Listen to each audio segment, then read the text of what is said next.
चीन टपाक डमडम। नमस्कार। इस वीडियो में आपका वेलकम है। आज हम कक्षा 9 विज्ञान का पहला पार्ट है, उसके ऑब्जेक्टिव क्वेश्चन देखेंगे। ठीक है, पहला प्रश्न आपको दिख रहा है। निम्नलिखित में से गलत कथन को पहचानिए या छांटिए, जो भी है। सभी वस्तुएं आकार आकृति बनावट में समान होती है। सभी वस्तुएं आकार आकृति बनावट में समान नहीं होती। सभी वस्तुएं स्थान घेरती है। सभी वस्तुओं का द्रव्यमान होता है। तो इसमें से छांटिए आप। इसका उत्तर आप खुद दीजिए। चलते हैं अगले प्रश्न में, अगले से मैं दूंगा प्रश्न का उत्तर। प्राचीन काल में पंचतत्व में किसने विभक्त किया? पदार्थ थे, उनको पंचतत्व में बांट दिया। कुछ थे महान व्यक्ति, ग्रीक दार्शनिक थे या भारतीय दार्शनिक थे या ईरानी लेखक थे या चीनी दार्शनिक थे। इस प्रश्न को पढ़िए कि प्राचीन काल में पदार्थों को पंचतत्व में किसने विभक्त किया। तो आई थिंक इसका आंसर है भारतीय दार्शनिक। चलते हैं आगे। पदार्थों को गर्म करने पर कणों की कौन सी ऊर्जा बढ़ जाती है? ए स्थितिज ऊर्जा, बी गतिज ऊर्जा, सी संक्रमण ऊर्जा, डी उदासीन ऊर्जा। तो तीसरे में का उत्तर हो जाएगा गतिज ऊर्जा बढ़ जाती है जब पदार्थों को गर्म करते हैं। चौथा प्रश्न है कि पदार्थों के कणों के मध्य नहीं होता रिक्त स्थान, आकर्षण, प्रतिकर्षण, बी व सी। चौथे में हो जाएगा सी, पदार्थ के कणों के बीच प्रतिकर्षण नहीं होता, रिक्त स्थान होता है और आकर्षण भी होता है। पांचवा प्रश्न देखते हैं। हमारे आसपास के पदार्थों की सामान्यतः कितनी अवस्थाएं होती है? ए 2, बी 3, सी 4 या डी 5। तो सामान्यतः की बात की, सामान्यतः 3 ही अवस्था होती है, ठोस, द्रव्य और गैस। छठा प्रश्न देखते हैं। पदार्थों की कुल कितनी अवस्थाएं होती है? 3, 5, 2 या 4। तो 5 अवस्थाएं होती है, ठोस, द्रव्य, गैस 3 हो गई, चौथी प्लाज्मा और पांचवी बोस आइंस्टीन। ठीक है, प्रश्न की आप लैंग्वेज पर गौर कीजिए। जब आप आसपास की सामान्यतः कितनी अवस्था होती है तो 3, और कुल कितनी अवस्थाएं होती है तब 5। बढ़े फिर आगे। सातवां प्रश्न, 7 थला फॉर रीजन। कौन सा गुण ठोसों का नहीं है? इनका आकार निश्चित होता है, इनकी सीमाएं स्पष्ट होती है, इनका आयतन निश्चित होता है, उच्च संपीड़ितता पाई जाती है। तो सोचिए इसमें कौन सा गुण ठोसों का नहीं है। तो इसका गुण नहीं है हुआ है उच्च संपीड़ितता पाई जाती है। ठोसों का गुण नहीं है। संपीड़ित है ना, जब किसी पदार्थ है उसको दबाएं तो वो दब जाता है, ऐसा नहीं है ठोस नहीं दबते। ठीक है, आठवां प्रश्न। पदार्थ की किस अवस्था में विसरण की सर्वाधिक संभावना है? ठोस, द्रव्य, गैस या तीनों में?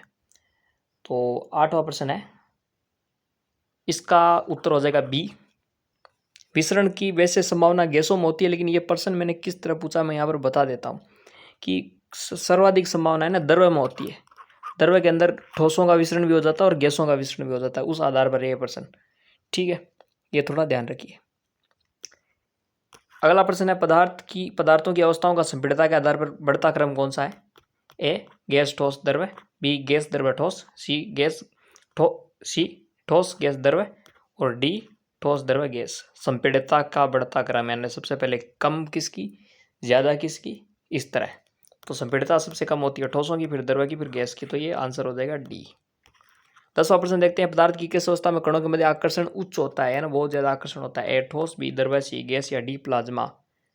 तो 10वें का आंसर सोचिए, तो इसका आंसर हो जाएगा ठोस में कण एकदम पास पास होते हैं, बहुत ज्यादा नजदीक, इसलिए आकर्षण उच्च होता है। 11वां प्रश्न है, पदार्थ की किस अवस्था में आयतन तो निश्चित होता है लेकिन आकार आकार आकार आकार आकार निश्चित नहीं होता? केवल अवस्था में क्या है निश्चित है? आयतन, लेकिन आकार नहीं। ठोस, द्रव्य, गैस, प्लाज्मा, कौन सी अवस्था भैया बताइए। तो इसका आंसर हो जाएगा द्रव्य अवस्था। अगला प्रश्न देखते हैं। उच्चतम घनत्व वाली पदार्थ की अवस्था है, सारा किधर गया बाकी का?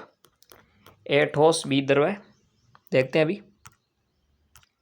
और सी इसके अंदर है गैस और डी है प्लाज्मा। तो प्रश्न क्या है, 4 अवस्थाएं आपको पता ही होगी उस आधार। तो 12वें प्रश्न में आपसे पूछा है उच्चतम घनत्व वाली पदार्थ की अवस्था कौन सी है? ठोस, द्रव्य, अगले पेज में लिखा है गैस और प्लाज्मा। तो 12वां प्रश्न है और 12वें प्रश्न में होता है सबसे ज्यादा घनत्व होता है ठोस का। ठीक है, इसके बाद बात करते हैं अगले प्रश्न में कि वाष्पीकरण है उसकी दर उच्च होगी यदि उच्च ताप और निम्न आर्द्रता हो, निम्न ताप और उच्च आर्द्रता हो, उच्च ताप व उच्च आर्द्रता हो, निम्न ताप व निम्न आर्द्रता हो। आर्द्रता है ना नमी, मॉइस्चर। ठीक है, ताप आपको पता ही है। तो 13वें प्रश्न को सोचिए, बहुत तगड़ा प्रश्न है ये, जितने क्वेश्चन है उस सब में ये टफ है। तो उच्च ताप व निम्न आर्द्रता हो तब होती है वाष्पीकरण की दर ऊंची। कोई गलती रह जाएगी तो मैं कमेंट बॉक्स में बता दूंगा, वैसे संभावना नहीं है। अगरबत्ती की खुशबू दूर से आती है, इसका कारण क्या है? ए प्रासरण, बी वाष्पीकरण, सी विसरण, डी अप अप अपसरण। अपसरण, ठीक है यार, मज़ा नहीं है। विसरण, इसको क्षय भी बोलते हैं, क्षय भी बोलते हैं। कोई क्षय बोलता है, कोई क्षय बोलता है। क्षय क्षत्रिय, क्षय क्षत्रिय कहते हैं। 15वां प्रश्न है, ठोस का गैस में बदलने की प्रक्रिया को काई कहते हैं? क्या कहते हैं?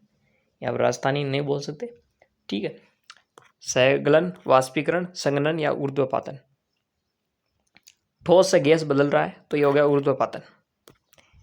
16 प्रश्न है, निक्षेपण के दौरान पदार्थ किस अवस्था से किस अवस्था में बदलता है? ठोस से द्रव्य, ठोस से गैस, गैस से द्रव्य, गैस से ठोस।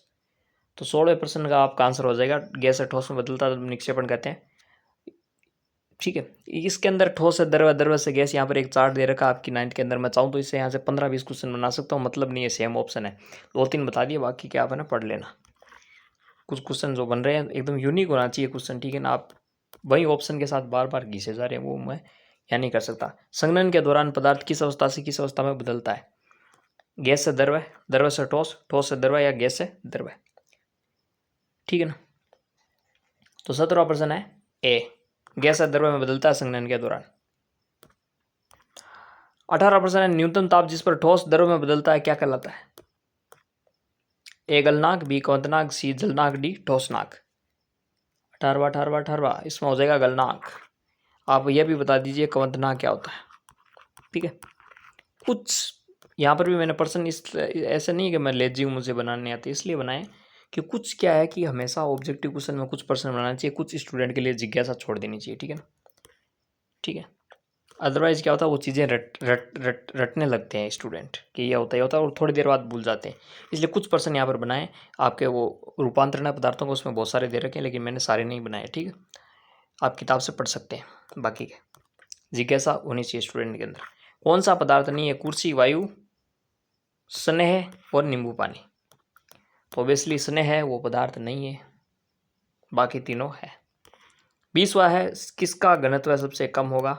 लोहा, रुई, शहद और जल। तो 20वां प्रश्न हो जाएगा बी रुई, इसका घनत्व सबसे कम होता है। तो ये थे 20 प्रश्न। वीडियो अच्छा लगे तो शुरू में नहीं बोल रहा था, वरना स्टूडेंट बोर होकर धूम दबाकर भाग जाते हैं। लाइक कीजिए, शेयर कीजिए और चैनल को सब्सक्राइब कीजिए। और सही भी है, शुरू में लाइक करो, शेयर करो, लाइक करो, शेयर करो। स्टूडेंट के यार मैं वीडियो देखने में क्या कर रहा है, फिर वो दूसरे वीडियो पर चला जाता है, इसलिए लास्ट में बोल देते हैं। यहाँ तक कोई आता तो ठीक, नहीं आता तो वैसे ठीक, ठीक है। मिलते हैं फिर अगले वीडियो में।